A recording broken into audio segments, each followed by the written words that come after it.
My naam is Max. Vandag maak ons dumpling wrappers. Ons het 'n vleis gevat. Toe vat ons kuil en eie. Toe sit ons dit in die vleis. En nou gaan ek jou wys hoe om dit te maak. Jy vat 'n deeg.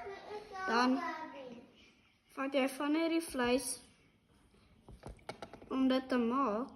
Dan vat jy hierdie so. En die groente is baie protein.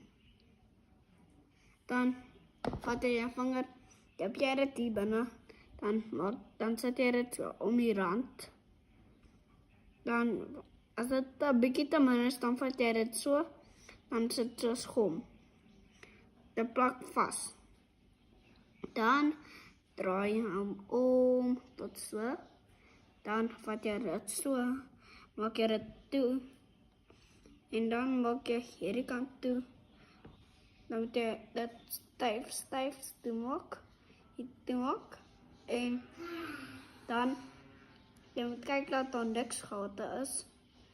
Dan kan jy dit en hier is jou dumpling wrapper maak. Okay, bye. Bye.